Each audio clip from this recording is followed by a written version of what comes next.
And joining me now on Half the Battle is UFC lightweight Damien Beatdown Brown. Damien, welcome back to Half the Battle. Thanks for having me, man. Appreciate it. Oh, man, the pleasure's all mine. So, dude, obviously you're coming off a Fight of the Year contender. It was Fight of the Night, one of the most exciting fights of the year. And we're going to talk about that in a sec, but it just got announced that now you're going to compete in your second Fight of the Year candidate in a row against Maestro Hyun Kim. How'd you feel when you got the matchup to fight another fellow exciting lightweight? Well, I mean, it's kind of funny because I just agreed with the UFC to go to 145. And then 3 days later, I got offered a 155 fight. So, man, you know what? I'm super pumped. I don't care. I've been fighting 155 my whole career. I've had one at featherweight and two at welterweight, but, you know, predominantly at lightweight. And so I'm super happy to stay there. I'm pumped for this matchup. Hopefully comes the guy that fought Polo Reyes, and we get a good scrap for the fans, man. That's what I'm after. Man, I mean, what's your opinion of his fight with Polo Reyes? Because obviously that was an unbelievable war. Man, I remember watching that card. I don't know which card it was on, but I'm pretty sure it was a pay-per-view. And I know it was the opening fight of the card, and they got a fight of the night bonus, and I thought that was pretty sick, man. I mean, everyone knows that 6 or 7 hour card, you got to make a decent impression for people to remember you when it comes time to make that decision on who gets the extra cash. So the fight was nuts when I watched it, and you know, he showed a lot of heart, man, and a lot of grit to hang in there. But you know, at the end of the day, if you drop each other a few times, someone's going to go down and stay down. That's what happened. But look, I hope that Maestro turns up, man, and not the one that beat Brendan O'Reilly, because no one likes a boring ass fight. You know, you bring up a very good point, man, that they were the first fight of the night at UFC 199. They ended up winning the fight of the night, and that's the same card that Bisping beat Rockhold. That's the same card that Dustin Poirier beat Bobby Green, Dan Henderson beat Lombard. There were so many incredible fights. So just like you said, for that to win fight of the night, it says a lot. Now, I have a theory about the Brendan O'Reilly fight. Look, he was 0-2 in the UFC. He desperately needed a win, and he got it by any means necessary. But now that he's got that wiggle room, I think he feels more comfortable out there. You saw his last fight with Gomi. He stopped him in the first round. So do you think he's going to come out here and try to stand and bang with you, or do you think he's going to try to lay on you? Oh, man. You know, I don't really know, but look, there's a couple of different ways to look at it. I mean, his fight with Gomi, you can't read into it. Gomi lost 5 in a row. I don't know how many of those were by knockout, but I'm pretty sure he got knocked out in his last 3, or finished in the first round his last 3 or 4. So, you know, no disrespect to anyone. Gomi's a legend. But you know, he kind of got left out there to dry at the end of his UFC stint. So, you know, you can't, like I said, you can't read into that. But obviously, he went back to striking, and that's what he lost to do. So, look, man, if he comes to bang, we're going to put on a show for the fans, and it's definitely, you know, it's definitely going to get us some cash. But, you know, I don't worry about bonuses anymore, which is probably why I won one. You know, I used to think to myself, oh, 50 grand will change my life. You know, I'd put money on the house, buy another house, like something like that, you know, but they'd always put added pressure on you to go out there and perform, and then you wouldn't perform, or you would, and someone would outperform you. So, I don't put that pressure on myself anymore. But, yeah, look, I think you're right. Like, he did what he had to do to get a win against O'Reilly. But, man, I believe he's got some holes in the ground that I can create scrambles, and if I can create scrambles, I'll get back to my feet, put it on for the fans. So you mentioned you were thinking about going to 145 pounds, and it's interesting you say that because this guy you're fighting now, he's actually one of the bigger lightweights on the roster. Would making 45 be, you know, quite an ordeal for you, or do you think you would have it down pat, no problem? No, man, I'd probably just cut 10 pounds in the sauna and I'd be sweet. Look, you know, 145 is going to be a cut, you know what I mean? But, I use George Lockhart. He's obviously well known in combat sports and nutrition industry, and he seems to think that I can get there without losing any performance. I feel like I can get there. I get to 155 like easy, man. You know what I mean? Like, I can have cheat meals during my camp, and I don't sit in the sauna, like a cut water 5 week just through training, but I don't sit in the sauna, I don't sit in a hot bath, nothing, man. You know, like, if I can make 155 without cutting any water in the last 24 hours, then, man, I can certainly make 145. So, I don't think it's going to be a very big ordeal for me, so to speak. I think that it'll be a little bit extra hard work, probably the hard work I did before I had a nutritionist. So, yeah, it's not a big deal. As for my opponent, I mean, man, I seem to get these fucking massive lightweights, right? John Tuck, Camacho, these guys aren't small, man. Like, they're strong, they're big, they're powerful, but, you know, man, one good shot on the chin and we all go to sleep, unless you're Camacho. But, yeah, it's, just takes a clean hit, you know what I mean? But, I'm not really worried about the size of guys. If they make the weight, they make the weight. Well, I mean, it's interesting you bring that up because your last fight, technically speaking, it was at welterweight. The guy weighed in at 160 pounds. But bottom line, you guys went out there, you stood and banged in the center for 3 straight rounds. And, I mean, what was your assessment of that fight? Because the fans loved it. Oh, look, man, you know, let me tell you a little bit about that fight. I didn't know he missed weight until like 4 or 5 minutes before standing on the scales. So when we stood on the scales, there was no fight. You know what I mean? It was a formality, and a decision was still yet to be made. 5 pounds is a lot of weight. To miss at lightweight, it's even more weight to miss when you're dropping from welterweight, right? People don't really take that into perspective. So, like, when he drops from welterweight to make lightweight and misses by 5 pounds, he's not rebounding back to, like, 170. He's rebounding back to, like, 180, 185. You know what I mean? So that 5 pounds is 10, 15 pounds difference on fight night, because I only go back to 170, man. You know what I mean? So it's a massive difference the next night compared to what it is on the scales. But, man, first and foremost, we're fighters. I'm not a businessman.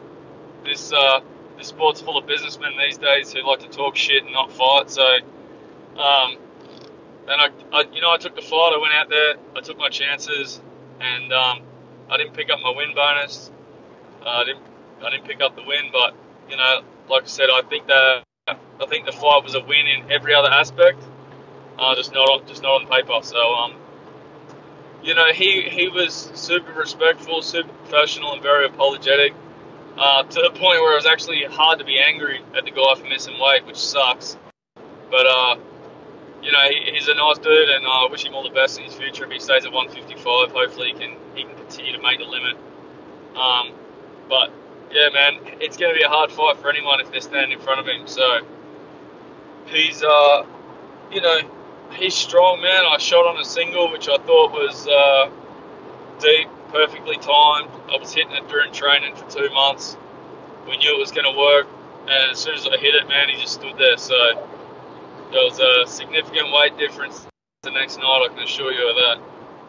Were you surprised about his ground defense? Because there was one moment when you took his back and it seemed like it was about to be game, set, and match. He fought the hands really well, which was an improvement that he's made since his local scene days. Were you surprised he was able to get out of that? No, not really. I mean, he's a brown belt. Dude, I don't know about jiu-jitsu these days. It said he was some world champion or something like that, and I take nothing away from people with those titles, but man, there's world champions everywhere in jiu-jitsu, but there's no world championships, right? So it's you know, I just expected high-level grappling. However, he likes to finish fights, so he leaves gaps, right? Because when you start striking, you start leaving gaps, and I knew that on the ground I'd be able to get back up, which I did the once that he took me down, I got back up straight away. When I took his back, man, I tried to flatten him out. The dude's strong, man, you know, like he's got powerful hips, he's got a good core. When I tried to stretch him out, I couldn't do it, man. I was a smaller man that night, and I was out-muscled. But, you know, the choke was deep at one stage, and he did do a good job of fighting the hands, and I just felt like even when I went for the short choke, he still just peeled the hands apart, so it was pretty impressive. But, yeah, it was a good fight, man, you know. If I had finished it there and then, maybe we wouldn't have got an extra 50 grand, so... You mentioned earlier on the show how this was the first time that you stopped thinking about getting a fight of the night, and ironically enough, it materialized into a fight of the night. Can you kind of tell me about that mentality and how, you know, you got that away from your mind and then it just happened anyways? Yeah, look, man, I mean, the minute you stop thinking about something is the minute you drop pressure, right? So, if you spend your entire career thinking about being the UFC champ and not winning the fight that's in front of you, you'll never win the fight that's in front of you because you're worried about the greater picture. So you need to worry about the here and now. I mean, Robbie Lawler's a classic. I know he lost on the weekend, dude's a legend, but favourite fighter of all time. Man, he always says, yeah, look, I'm not worried about the future, I'm just worried about now, I've got a job to do. Heaps of guys say it, but he's one that says it every time. They ask him about the title, they ask him about this, they ask him about that, and he always says, I'm worried about what's in front of me and what's on the weekend. It's a classic way of thinking to release pressure. I mean, if you want to put pressure on yourself, just think during your whole fight camp what 50 grand would do to your family. You know what I mean? If you don't own a house, you'd be like, oh, 50 grand is definitely going to buy me a house. Like, that's going to be my deposit for a house. That's like an immense amount of pressure. You know what I mean? Because that's going to change your life if you can buy a house. Whereas, if you just stop thinking about that, and you're like, it'll come when it comes, I'll win one in every promotion I fight for, then all of a sudden, you don't have that pressure to win one. You're just happy to go out there and punch on. And go out there and try and get the job done. Then things just happen for you, you know what I mean? It's the same as when I was trying to get to the UFC. I used to think all the time about getting to the UFC and forget to think about the fight that was in front of me. As soon as I stopped thinking about the UFC, started thinking about the job at hand, I won 5 straight and my opportunity came. So, you know, it's hard sometimes to put these things behind you, but I think we just need to sometimes forget about things. So when you first got into the UFC, you said that one of the things you wanted to do was, you know, build that awareness for the vets. And now that, you know, you have the platform that you're on, you're putting on Fight of the Year candidates, do you feel like you've been able to impact those lives? Look, man, I've had some American veterans reach out to me. You know what I mean? They're just, man, I just hope that, you know what, they don't even need to reach out. Man, I just hope that just the simple fact that someone's raising some kind of recognition or, you know, some kind of, you know, motivation for them is enough for them just to keep going that day. That's all I really care about. Like, I don't, you know, it'd be nice to be able to raise enough awareness that people are, like, donating to them and all that sort of stuff, but at the end of the day, I just want to be their motivation, man. You know what I mean? They don't have to be like me. I just want them to feel like they can do it. Whether that be go to the shops or get out of bed or, you know, get through that day. I just want to be the motivation for them to do that. So, man, if there's vets out there that are watching my fights and going, holy shit, man, this dude's fucking doing it, then that's all I care about. So, yeah, man, I think it's made an impact. I think it's made an impact in Australia for sure. And I think, just from what I've heard and from the feedback I've got, that it's making some small amount of impact in America, which is a large number of people. So it's harder to raise that awareness. But, man, yeah, I think it's definitely working and achieving my goal. So back when you knocked out Cesar Arzamendia in Atlanta at UFC 201, you know, we spoke after the fact, and you said that you hadn't really talked much to Brian Stann yet. The reason I bring him up, obviously, he's a vet as well. Now that you've been in the UFC for over a year, I'm sure you guys have had some kind of conversation about this, right? Yeah, man, I've talked to Brian Stann in New Zealand, maybe? I can't remember. I think it was New Zealand, which I think was maybe his last show, second last show. Man, what a gentleman.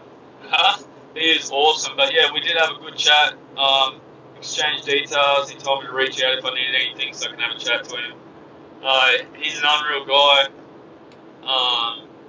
and he's very good at what he does. And I feel when the time's right, I'll reach out to him and get some advice. So, Damien, obviously the main event of UFC Perth, the card that you're fighting on, is the champ Robert Whittaker defending his belt against Luke Rockhold. Now, I have a feeling I know who you're going to pick in that fight, but how do you see it going down? Yeah, I think they'll feel it out in the first round, and Whittaker will knock him out in the second. I think his ability to close the distance and rock holds upright sort of stance, like because it's more kickboxing. I feel Whittaker's ability to close the distance so fast and get out again will be far too much for Rockhold to catch him. But you never know, man. It's an MMA fight. I just think that speed, power, and youth will probably help Whittaker get the job done, and I think it'll be second round after they feel it out in the first. Another incredible fight on that card is Jussier Formiga versus Ben 10 Nguyen. Now, I know Ben 10, the Australians love him over there. You think he's going to get it done here against the number 5 flyweight on planet Earth? Yeah, I think so, man. I mean, he's definitely... Look, obviously I train with him. He's got a fantastic game plan. Don't sleep on the guy, man. He's good on the ground. You know what I mean? So people think, oh, Formiga, you know, if he gets to the ground. Look, man, Ben's good on the ground. He's got a great ability of getting back to his feet. And I don't think if the fight goes to the ground, he's going to have any dramas down there. I think it'll be hard for Formiga to get into the ground. He's got a real unorthodox movement style and very, very accurate. And he's got very good power at the end of his punches. So, yeah, it'll be interesting fight to see. I think it's an exciting fight for the flyweight division. Look, Damien, you've had 5 fights in the UFC now. Is that last fight against Camacho, was that the most fun you've ever had inside the octagon? In terms of a fight, yeah, definitely the most fun I've had. In terms of victory, it would have been the most rewarding. We felt like we got it done.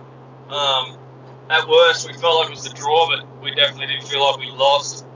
I think Australia is the only country you can go to and beat the hometown guy convincingly on the judges' scorecards. Australian judges seem to love international fighters, so if you want to fight an Aussie and you want to get a dodgy win, you come out to Australia because the judges hate us.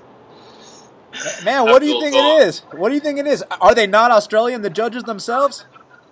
Yeah, they are. They're dodgy as shit. Australian judges, man, that wasn't a dodgy decision, trust me. I didn't feel robbed at all. That fight was so close, man. I felt like it could have went either way, and I totally would have been happy with a draw. But Australian judges are like, they suck, man. I'm surprised they got the decision against John Tuck because Australian judges are inexperienced and they tend to judge towards the international guy. I've seen it heaps of times, man. Yeah, it's funny. So, man, everyone says you shouldn't leave the judges, but when you got someone walking at you like a zombie with a chin like Camacho, I mean, dude, we hit each other with everything, and every single shot we landed on each other was clean, crisp, and hard, and neither of us dropped. So, some fights just have to get left to the judges, you know? Yeah, 100%. Do you think it's a case where they almost want to prove that they're not biased, so therefore they give the close decision to the other guy? I don't know, man. I've got no idea how judges think. That's why I'm a fighter. But, you know, I definitely felt I won 2 out of the 3 rounds. And it's funny because we thought we won the first 2 and everyone told me I won the first and the third. So, man, you know, that just goes to show how close the fight really was.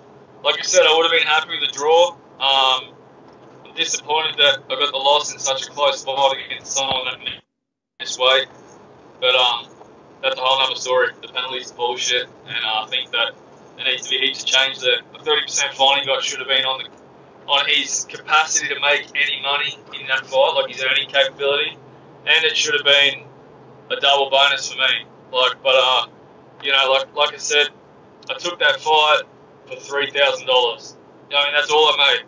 I lost. I put on a fight of the night. Awesome, I made 50 extra grand, but that's not a guarantee. The only guarantee in that fight was that I would make my money, win or lose, and $3,000. Fuck, man, that is shit, right? But I took it because I'm a fighter. That's what I do. I'm not there for money, man. You know, money's nice. But, you know, I've got a life outside of fighting, and I don't need the money. It's nice. It'll certainly make my life easier, but it's not a necessity. So, I get to enjoy fighting. And that's what I did that night. You know, I took a fight, I enjoyed it, and it is what it is. Yeah, and look... Listen, man, I may cut out because I'm just running out of reception. Okay, cool. We'll make it quick. So, speaking of bullshit, and I'm sorry to bring up negative stuff, and I'm usually a guy that always defends the UFC. So I'm watching the post-fight show. Karen Bryant says, you got a double bonus because your opponent missed weight, so you're supposed to get the 100K. I message you, I'm like, bro, you got the 100K. And then it turns out what they said on the post-fight show wasn't true. You only got the 50. Now, I think it's total bullshit. I'm sure you do too. I mean, is it almost like a slap in the face at all, man? Man, you know what's probably more of a slap in the face is that Ryan Benoit fought on a tough finale. I don't know when it was, man, but it's published and the story's out there. You just got to Google it. And he got paid $100 grand because his opponent missed weight. So, like, the precedent's been set that if your opponent misses weight or isn't eligible and you win a fight night bonus, then you get both. You know what I mean? So the precedent's been set. So you think you're going to get it. They announce that you're going to get it. Man, I screamed on the bus. I won $100 grand. Like, dude, that is, for a guy that gets paid $32,000 for a win, that's a massive deal. You know what I mean? So, yeah, it would have been a big deal, but I don't see it as a slap in the face, man, but it certainly would have rewarded me and made my decision to take the fight. In my head, it would have made me feel like I made the right decision. But, yeah, it's frustrating, you know, but the previous owners paid $2 million for the UFC. The current owners paid $4.2 billion. You work it out. Yeah, exactly, man. And another example is the whole Brian Caraway and Pat Healy thing. But anyways, man, we'll talk about the positive. Now you got this fight with the Maestro Hyun Kim. We all think it's going to be another contender for Fight of the Year, just like your last fight. If it were up to you, man, how would this fight go down? Oh, if it was up to me, man, we stand on the feet till one of us drops, and that wouldn't be me. And then, man, look, I think I can finish him in the second, but we'll see how it goes. We'll see how it works out. But I feel like I've got the tools to get the W. I feel like I've got the tools to get the finish. And man, if he brings his game, then we're definitely going to give the fans a fight to give them their value for money. So yeah, I think it's going to be an exciting fight. I think even if he takes me down, it'll be an exciting fight. So look out for the second round finish. Well, Damien, I want to thank you so much for taking the time to speak with me right here, right now on Half the Battle. It's always a pleasure. The fans can follow you at Beatdown155. Damien, any message for them before we go? Yeah, look, guys, it's a lonely old world out there when you're depressed. So make sure you reach out to your family and friends over the Christmas period. It sucks being alone, and even the happiest people are depressed on the inside. So make sure you reach out to them. No one wants to be alone at Christmas. And give your fellow vets some love. Thanks, guys. Damien, thanks so much, brother, and best of luck in training camp.